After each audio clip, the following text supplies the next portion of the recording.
Des animaux sauvages qui ont rarement été vus. En vérité, nous, quand les humains savons prendre son temps, savons très peu de choses sur les subtilités du royaume animal. De nouvelles espèces sont découvertes presque tous les jours, avec 270 découvertes rien qu'en 2018. Cela signifie qu'il existe des animaux qui n'ont que rarement été aperçus par les yeux humains.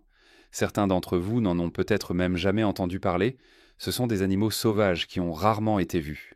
Numéro 15. La cigogne à bec en forme de sabot. Facilement l'un de mes animaux préférés que personne n'a jamais entendu parler, la cigogne à bec en forme de sabot est en gros un hommage de la nature aux Muppets. Bien que la plupart des gens n'ayant jamais vu l'une de ces créatures en personne, ceux qui voient même des photos de cet animal le trouvent plutôt effrayant. Je pense en fait qu'il est mignon d'une manière étrange, mais j'adore les Muppets, donc je suis biaisé. Les cigognes à bec en forme de sabot vivent généralement en Afrique de l'Est, faisant leur nid dans les zones humides près du Nil. Et bien que la plupart des gens ne les aient jamais vues en personne, il n'y a pas de confusion possible avec un autre animal. Elles peuvent atteindre jusqu'à 1,50 m de hauteur, leurs ailes mesurent plus de 2,40 m d'envergure. Et ce bec, oh là là, ce bec, quiconque rencontrerait l'un de ces animaux dans la nature s'en souviendrait, c'est sûr. Mais peut-être l'une des choses les plus remarquables à propos de la cigogne à bec en forme de sabot est la façon dont elle se déplace. Préparez-vous à un peu de cauchemar. La cigogne à bec en forme de sabot a la capacité effrayante de rester parfaitement immobile pendant des heures, tenant son bec contre son cou, exposant ses yeux dorés et faisant en sorte que tout humain rationnel se fasse dessus. Très peu de gens ont vu une cigogne à bec en forme de sabot dans la nature, mais ceux qui l'ont fait vous diront que ce n'est définitivement pas le genre de Muppet que vous voudriez montrer à vos enfants. Comme cette vidéo, écrasez le bouton d'abonnement et cliquez sur la cloche de notification dès maintenant, ou Slenderman viendra dessous votre lit pendant que vous dormez. Maintenant, il est temps de passer au sujet juteux. De tous les animaux rares que nous vous montrons aujourd'hui, celui-ci doit être le plus rare de tous, car cette photo est littéralement la seule preuve que cette créature existe. Louise Jenkins se promenait tôt le matin dans une forêt irlandaise lorsqu'elle aperçut cette majestueuse créature et fut vraiment émerveillée. Qu'est-ce que c'est? D'où vient-elle? Ce sont les questions qui tourbillonnaient dans l'esprit de mademoiselle Jenkins. Plus vite que Barry Allen, elle dit que c'était une sorte de créature confiante qui lui a permis de caresser son pelage et ne s'est pas enfuie de peur. Mais lorsque Louise a posté cette image sur Facebook, demandant si quelqu'un savait ce que c'était, elle a été accusée d'avoir tout inventé. Elle a insisté sur le fait que c'était réel, mais les gens ont intelligemment souligné qu'une vidéo serait beaucoup plus crédible qu'une image fixe. Elle prétend simplement qu'elle n'a pas pensé à filmer, car elle était tellement émerveillée. Frustrée d'être moquée, Louise a obsessivement essayé de repérer à nouveau la créature, retournant au même endroit, à la même heure, chaque jour, pendant 5 ans maintenant. Mais elle ne l'a jamais revue depuis. Que pensez-vous? Louise raconte-t-elle des absurdités, ou cette créature magique existe-t-elle vraiment? Comme toujours, commentez ci-dessous avec le hashtag sujet juteux, et faites-nous part de votre opinion par rapport à ce que nous venons de montrer à l'écran. Passons au suivant. Numéro 14. Le pangolin. Comme beaucoup d'humains, certains animaux sont naturellement timides et préféreraient ne pas rencontrer des humains dans la nature, surtout si ces humains essaient activement de les tuer. Pour le pangolin inoffensif, ce destin tragique est une réalité quotidienne et peut expliquer pourquoi si peu de gens les ont vus dans la nature. Le pangolin est considéré comme le mammifère le plus braconné au monde, sans compter les humains, les braconniers, tuant des dizaines de milliers chaque année. Sa viande est considérée comme une délicatesse pour les citoyens ultra-riches en Chine et au Vietnam, tandis que ses écailles sont souvent utilisées dans la médecine traditionnelle chinoise. En conséquence, chaque espèce de pangolin est considérée comme soit en danger critique d'extinction, soit vulnérable, ce qui explique peut-être pourquoi il est si difficile d'en voir un dans son habitat naturel. Plusieurs organisations de défense des droits des animaux ont voté pour interdire le braconnage des pangolins, mais il se peut qu'il soit trop tard pour inverser le déclin de la population. Beaucoup de gens continuent à chercher des pangolins dans la nature, bien que cela devienne un défi de plus en plus difficile. Ces animaux paisibles et timides diminuent en nombre année après année, ce qui signifie que beaucoup d'entre nous devront se contenter de belles photos. Numéro 13. Le cerf blanc de Sénéca. Il n'y a pas beaucoup d'animaux qui sont au centre de théories du complot, mais le cerf blanc de Sénéca en a suffisamment pour tout le royaume animal. Il semble que personne ne puisse vraiment s'accorder sur l'origine de ces magnifiques animaux, ce qui ne fait que les rendre plus magiques. Ou, si vous êtes un adepte des théories du complot, préoccupant. Les théories vont d'une expérience militaire ratée à une mutation génétique radioactive, jusqu'à l'idée qu'ils sont en fait des fantômes. Si tout cela vous semble un peu trop ridicule, vous pouvez également choisir de faire confiance aux scientifiques qui affirment qu'ils ont des gènes légèrement différents de ceux des cerfs normaux. Même si cela est un peu ennuyeux par rapport, bien que le cerf blanc soit difficile à trouver dans la nature, ils existent depuis au moins 1941, lorsqu'ils ont commencé à prospérer dans une zone clôturée désignée pour l'armée américaine. Alors que la plupart des cerfs étaient des cerfs bruns typiques, certains avaient ce plage blanc inhabituel et extrêmement visible, ce qui a immédiatement lancé les théories du complot que nous connaissons et aimons aujourd'hui. Aujourd'hui, le cerf blanc de Sénéca est un animal rare à apercevoir dans la nature. Mais grâce à son pelage naturellement brillant, il est difficile de le manquer si vous tombez dessus. La seule question est, d'où vient-il? Et la réponse est que nous ne savons pas. Numéro 12. Le musaraigne éléphant. Maintenant, nous passons à un animal dont le nom même est une contradiction complète. La musaraigne éléphant est un grand petit animal qui n'est pas du tout lié à la famille des musaraignes et n'est pas du tout proche de la taille d'un éléphant. Déjà confus? Excellent. La musaraigne éléphant est un très petit mammifère mesurant entre 10 et 30 cm.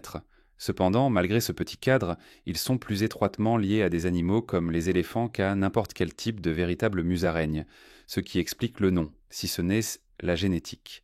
Ce sont des animaux qui peuvent survivre dans pratiquement tous les types d'habitats, des jungles et forêts aux plaines et montagnes du monde entier. Et pourtant, personne ne les voit jamais. Pourquoi cela? Eh bien, d'une part, ils sont si petits que vous ne les verriez probablement pas. Mais aussi, ils sont l'un des petits mammifères les plus rapides de la planète, capables d'atteindre des vitesses allant jusqu'à 28,7 km par heure. La musaraigne éléphant est facilement l'un des animaux les plus bizarres de notre planète, et l'un des plus mémorables. Un petit animal comme celui-ci étant lié à quelque chose d'aussi grand qu'un éléphant est définitivement l'une des créations les plus uniques de Mère Nature. Numéro 11. Le wombat à nez poilu du Nord. Avec un nom comme le wombat à nez poilu du Nord, vous savez que c'est un animal amusant dont il va être question. Et c'est vraiment l'une des choses les plus adorables que vous verrez jamais, ce qui rend d'autant plus triste de savoir qu'ils sont en danger critique d'extinction. Mais bon sang, qu'ils sont mignons. Comme presque tous les wombats, cette espèce est assez lourde, avec un corps trapu, une courte queue et de courtes pattes solides. Mais c'est aussi un animal incroyablement rare à voir en dehors des zoos ou des installations animalières. En raison de sa nature fondamentale, c'est le plus grand mammifère fouisseur herbivore connu au monde. Et lorsqu'un animal préfère passer son temps sous terre, cela rend assez difficile pour le reste d'entre nous de les trouver dans la nature. De plus, les wombats mâles et femelles se ressemblent beaucoup, bien que les mâles tendent à être un peu plus courts que leurs homologues femelles. Pourtant, le wombat à nez poilu du Nord est l'un des animaux les plus adorables que vous n'ayez jamais vus, et espérons que grâce aux efforts de conservation en cours, l'espèce pourra être protégée des dangers environnementaux. Nous avons besoin de plus d'animaux adorablement mignons comme le wombat à nez poilu, alors que notre monde se dirige vers l'enfer autour de nous. Numéro 10. Le marsouin sans nageoire de Yangtze. Il semble souvent que les créatures les plus rares soient aussi les plus adorables. Et cela est dans une certaine mesure exact. Dans le cas du marsouin sans nageoire de Yangtze, il y a quelque chose dans le sourire de l'animal qui est complètement charmant et doux. Mais malheureusement, c'est un autre animal dont la rareté est involontaire. Tout comme son parent descendant, le maintenant éteint dauphin du fleuve Yangtze, connu sous le nom de Baiji, il semble qu'il n'y ait jamais eu de moment où le marsouin sans nageoire n'était pas confronté à l'extinction. En raison du changement climatique, de la fragmentation de l'habitat et d'une perte rapide de nourriture, cet animal est constamment en danger de disparaître de la surface de la planète. En conséquence, très peu de gens sont capables de trouver ces belles créatures dans la nature sauvage.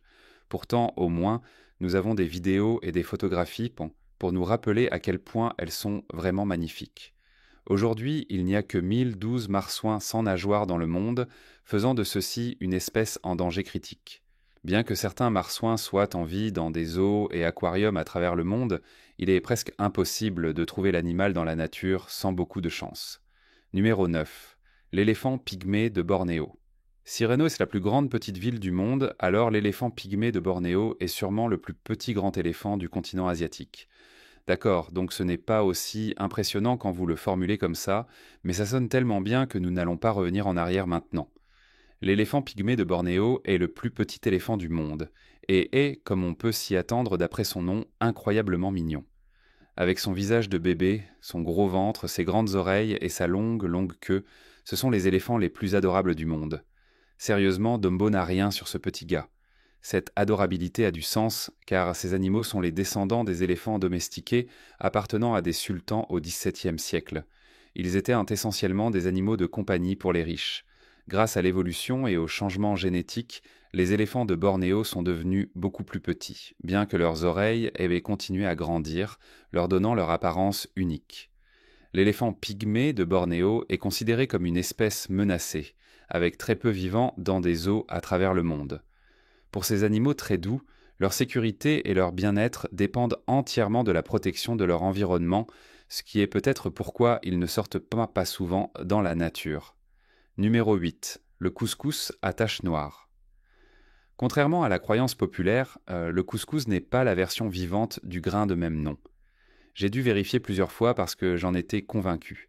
Mais il s'avère que c'est apparemment juste une coïncidence hilarante. En réalité, le couscous est un mammifère peu connu qui ressemble un peu à un opossum, donc loin d'un grain végétarien. Avec ses pupilles verticalement fendues, ses griffes avant arquées et sa queue capable de s'accrocher aux arbres dans lesquels il vit, il est difficile d'imaginer que personne ne peut réellement trouver ces animaux rares, surtout puisque le couscous à taches noires n'est connu que sur l'île de Nouvelle-Guinée. Cependant, même là, il est très difficile à localiser. Tout au long de sa vie, le couscous à taches noires a été la cible de chasseurs locaux, qui sont actuellement le seul prédateur connu de cette incroyable créature. Combiné avec le changement climatique souvent cité et les modifications de l'habitat, il est clair pourquoi cet animal magnifique a presque disparu de la surface de la Terre. De nombreux experts espèrent pouvoir reproduire et réintroduire l'espèce dans son habitat naturel, bien que le problème persistant des chasseurs représente une menace significative pour ce plan. Nous devrons juste espérer plus de couscous, pas celui de la nourriture. Numéro 7. La grenouille violette. Les grenouilles existent dans toutes les tailles, couleurs et types de poisons, ce qui explique peut-être pourquoi personne n'a jamais pensé à chercher la grenouille violette, une espèce qui se trouve uniquement en Inde et qui existe depuis environ 100 millions d'années. Pourtant, beaucoup de ceux qui visitent ne parviennent pas à les trouver, rendant leur existence entière un point d'interrogation. La grenouille violette est connue comme une espèce fouisseuse, ce que certains scientifiques affirment être la raison pour laquelle l'animal a été ignoré par les experts pendant si longtemps. Après tout, qui cherche des grenouilles sous terre? La toute première observation formelle de la grenouille a eu lieu en 2003, ce qui est incroyablement tardif étant donné que les scientifiques ont confirmé que l'ADN de la grenouille violette existe depuis plus de 100 millions d'années. Cette expérimentation moléculaire a également suggéré que l'espèce est très étroitement liée à une autre famille qui existe sur les îles Seychelles. Ces deux familles semblent partager une sorte d'ancêtre qui a finalement été isolé dans deux zones différentes de Charmdicon de la planète. Bien qu'elle soit présente depuis l'époque des dinosaures, la grenouille violette parvient encore à échapper aux humains à chaque tournant. Et quand même, les scientifiques ne parviennent pas à en trouver un de ces spécimens. Quel espoir avons-nous, nous autres? Numéro 6. Le grèbe à tête noire. En ce qui concerne les noms d'animaux, le grèbe à tête noire ressemble à une créature sinistre d'un drame historique de HBO, mais cet animal date en fait de bien plus loin que n'importe quel drame télévisé jamais réalisé. Ces animaux en danger critique existent depuis plus de 35 millions d'années. Bien qu'ils aient l'air assez bien pour leur âge, le grèbe à tête noire peut généralement être trouvé dans le sud de l'Argentine, s'il peut être trouvé du tout.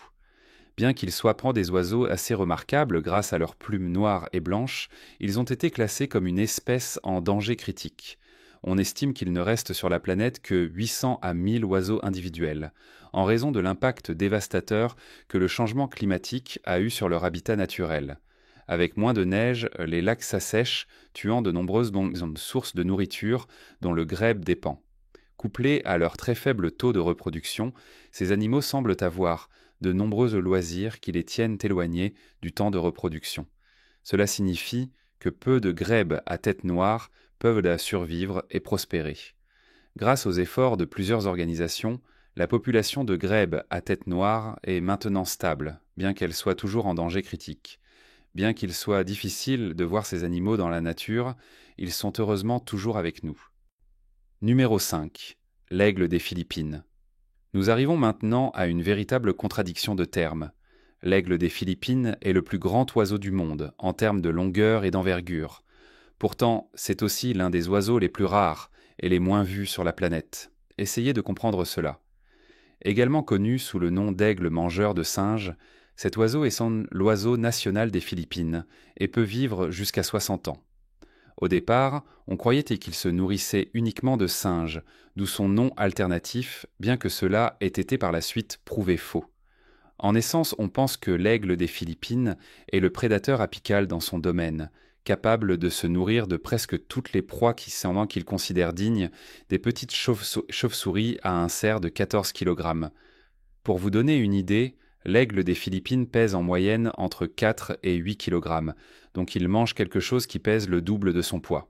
Bien que tuer cet oiseau soit illégal aux Philippines, entraînant une peine de 12 ans de prison, la déforestation de l'habitat naturel de l'aigle a conduit à un déclin rapide de la population de l'espèce, rendant presque impossible de voir un aigle dans la nature.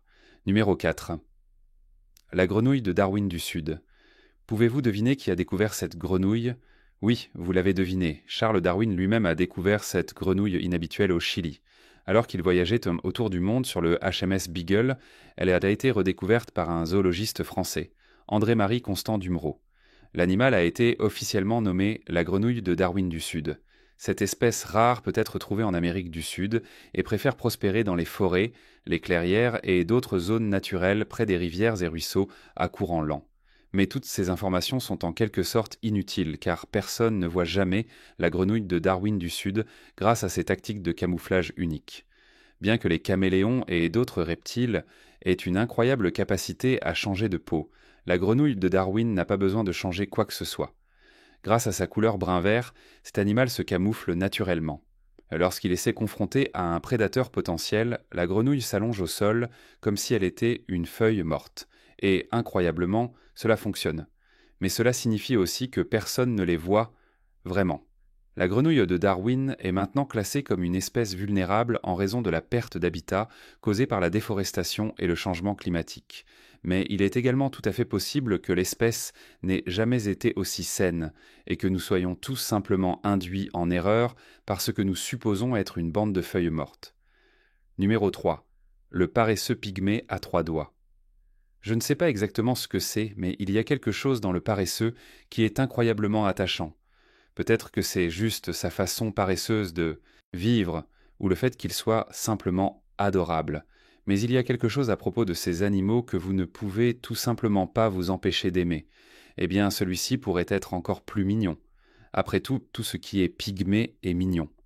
Le paresseux pygmée à 3 doigts ne se trouve que sur l'île Escudo de Veraguas, une petite île située juste au large de la côte du Panama. Ici, le paresseux fait tout ce qu'il peut espérer. Dormir, nager, dormir, manger, dormir, dormir, grimper, dormir. Descendre une fois par semaine pour faire ses besoins, dormir. Regardez, la vie d'un paresseux est assez enviable. Nous pouvons tous être d'accord là-dessus. Le paresseux pygmée à 3 doigts est encore un autre magnifique animal sauvage classé comme en danger critique d'extinction, bien que sa capacité à survivre ne puisse être sous-estimée. En tant que plus petit membre de la famille des paresseux, le pygmée a quelques bénédictions génétiques qui lui permettent de prospérer, y compris le camouflage, grâce à sa coloration, la discrétion, grâce à son approche super lente de la vie et une peau remarquablement robuste, grâce à, il n'a pas besoin de faire ses besoins pendant un certain temps, donc manque d'utilisation. Regardez, je suis très jaloux du paresseux, c'est tout ce que vous devez savoir. Numéro 2. Le galago nain de Rinaldo. Avec un nom comme ça, vous vous attendez à ce que ce soit une sorte de créature du type Seigneur des Anneaux, mais en réalité vous seriez assez loin du compte. Le galago nain de Rinaldo est un très très mignon petit bébé buisson et le plus petit galago connu de l'homme. Si vous n'avez jamais entendu parler d'un galago avant maintenant, bienvenue dans le club. Originaire de sa patrie, la Tanzanie, le galago nain de Rinaldo vit dans des forêts subtropicales, et, fidèle à sa forme, son habitat est minuscule. L'ensemble de l'espèce vit dans une zone de moins de 100 km² et même cela diminue d'année en année. Alors que la déforestation continue de détruire l'habitat du galago nain, cette espèce devient de plus en plus menacée, figurant chaque année sur les listes des mammifères les plus menacés de la Terre. Et comme ils sont si petits, à l'est c'est presque impossible de localiser et de suivre ces animaux à des fins de préservation. Avec ses grands yeux et ses grandes oreilles, le galago nain de Rinaldo est l'un des animaux les plus mignons que vous pourriez espérer voir, quelles que soient les circonstances. C'est juste dommage qu'ils ne soient pas presque jamais vus naturellement dans la nature. Comme leur nom l'indique, ils auraient de merveilleux voyages. Numéro 1. Le hirola. Vous savez qu'un animal est en danger quand l'image de Wikipédia est un dessin au lieu d'une photo. Eh bien, le hirola, ou antilope de chasseur, est définitivement en danger. Et s'il devait disparaître, ce serait également une perte révolutionnaire, la première extinction d'un mammifère sur le continent africain à l'époque moderne. Le hirola a été découvert pour la première fois au Kenya en 1888 et a été immédiatement caractérisé par ses grandes cornes et ses yeux inhabituels, qui contiennent des glandes capables de marquer leur territoire. Mais bien qu'il soit assez facile à repérer, il y a très peu de moyens pour quiconque d'en voir réellement un. Au niveau mondial, il n'y a qu'environ 300 à 500 spécimens restant sur Terre et sans animaux en captivité. Le déclin naturel progressif de ces animaux suggère qu'il y a très peu de choses qui peuvent être faites pour ralentir l'extinction éventuelle de ces créatures magnifiques. Le hirola a déjà été étiqueté comme en danger critique, bien que peu d'autres mesures puissent être prises pour sauver ces animaux. Malheureusement, il semble que ces images soient la seule façon pour la plupart d'entre nous d'apprécier la merveille du hirola, et merveilleux, ils le sont. Lequel de ces animaux souhaitez-vous le plus voir ? Faites-le nous savoir dans les commentaires. De plus, consultez nos autres trucs sympas qui apparaissent à l'écran en ce moment. À la prochaine fois.